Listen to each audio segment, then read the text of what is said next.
Welcome to this explainer. Look, I am absolutely thrilled to have you here today because we're diving into something that is literally reshaping the entire tech landscape. We're going on a journey into the highly specialized certifications required to build, manage, and scale modern AI data centers.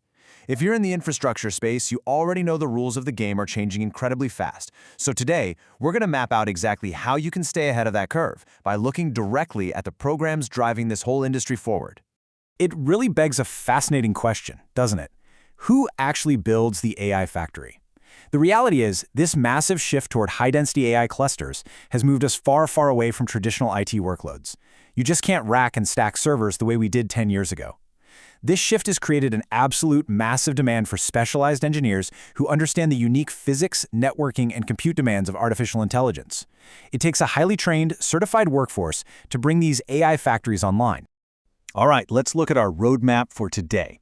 We're going to cover the AI infrastructure shift, hardware and compute architecture, connecting the network fabric, facilities, power, and thermal dynamics, and finally, we'll compare the certification tracks.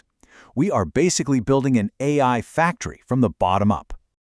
Starting with Section 1, the AI infrastructure shift. Welcome to the new era of high-density engineering. Because of this massive technological leap, major OEMs and standard bodies have essentially scrambled to create completely new certification tracks. The rapid evolution of AI clusters strictly requires three core things: specialized hardware, lossless fabrics, and intense thermal management. Building for AI is just fundamentally different from traditional IT. Think about it. If a standard application drops a packet, it just resends it. No big deal. But if an AI training cluster drops a packet, the entire processing operation can stall, costing astronomical amounts of time and money. That is exactly why these new programs are so incredibly critical. Moving right along to Section 2, hardware and compute architecture. This is the machinery. It's really no surprise that NVIDIA dictates this foundational compute layer. Their certifications follow a very clear, logical progression. You start with the NVIDIA Certified Associate AI Infrastructure and Operations, or NCA-AIIO, which covers the foundational hardware. From there, you step up to the NVIDIA Certified Professional AI Infrastructure, the NCP-AIO, for advanced engineering and deploying multi-node systems. And finally, you reach the NCP-AIO, which focuses on day 2 operations and orchestrating the entire cluster. Now, what's really fascinating here is how these tracks perfectly map onto specific career skills. For example, the NCA-AIO validates your understanding of GPU architectures and initial scaling infrastructure.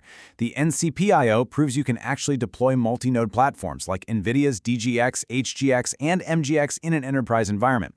But if you're a DevOps architect, well, the NCP-AIO is your bread and butter. It's all about day 2 cluster management, monitoring real-time GPU metrics, orchestrating workloads using Kubernetes or Slurm, and workload scheduling.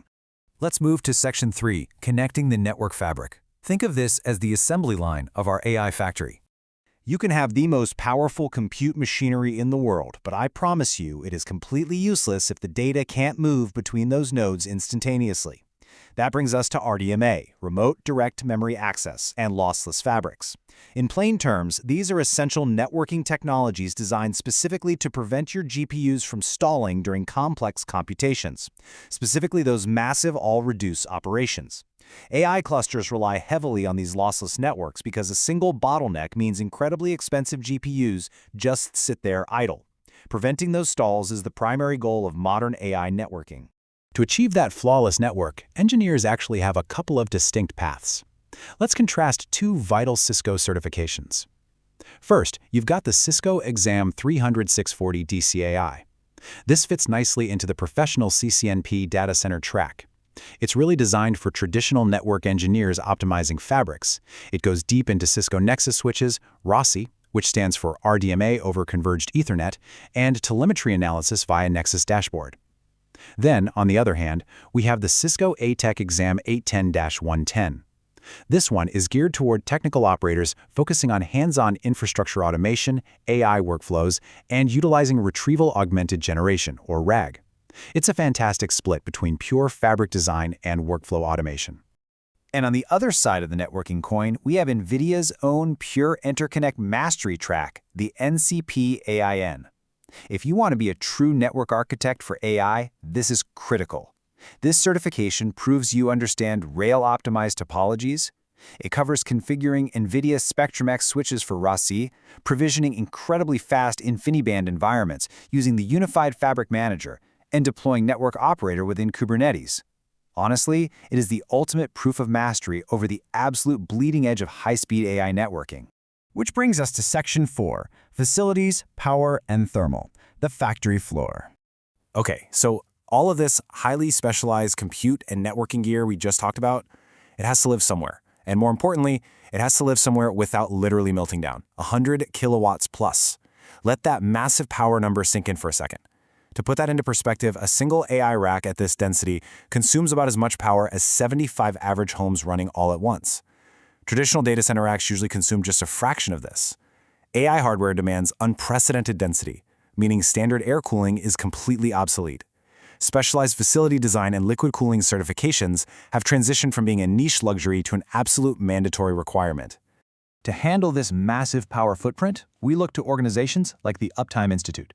Their professional tracks are absolutely crucial right now. The accredited tier designer and specialist tracks, ATD and ATS, focus on the hardcore engineering of physical systems, specialized mechanical cooling, and ensuring redundancy under highly variable IT loads. But equally important today is the Accredited Sustainability Advisor track, or ASA. This targets rigorous PUE mandates, which is power usage effectiveness, because when you scale a massive AI facility, the carbon accounting becomes intense, and mastering PUE is a critical metric for success. Furthermore, the International Data Center Authority, the IDCA, provides vital tracks for facility engineers dealing with these intense thermal dynamics. Their DCIS and DCES certifications focus on a holistic design approach. They evaluate your knowledge of mission-critical systems, high-availability power grids, and the highly specialized mechanical cooling required by this high-density compute infrastructure. You simply cannot run an AI cluster without these foundational facility engineering skills. Finally, Section 5, Comparing the Certification Tracks. Let's turn everything we've learned into your personal cheat sheet. We have covered a ton of ground today, from GPUs and lossless networking all the way down to 100 kilowatt cooling systems. So think of this breakdown as your perfect at-a-glance roadmap. Find where you fit in. If you're a systems architect or in DevOps, your path runs through NVIDIA's NCP-AI and AIO tracks, mastering DGX architecture and cluster orchestration. If you're a network engineer, you want to be looking at Cisco's CCNP-DCAI for mastering lossless Ethernet and congestion management. Aiming for network architect, NVIDIA's NCP-AIN track for InfiniBand and rail-optimized topologies is your target. And lastly, if you are a facility engineer, Uptime and IDCA certifications are exactly what will prove your mastery over thermal dynamics and power density scaling. This is your personal roadmap for upskilling in this whole new era. And that brings us to the final, and honestly most important question you need to ask yourself today. Is your infrastructure and your resume ready for the heat of the AI revolution? Because this shift is happening right now, and the demand for these specialized skills is only going to grow. I really hope this explainer gave you a clear, structured understanding of exactly what it takes to build the AI factories of tomorrow and how you can position yourself at the absolute forefront of this incredible leap in tech. Thank you so much for joining me to explore this, and I highly encourage you to look deeper into the track that aligns with your career.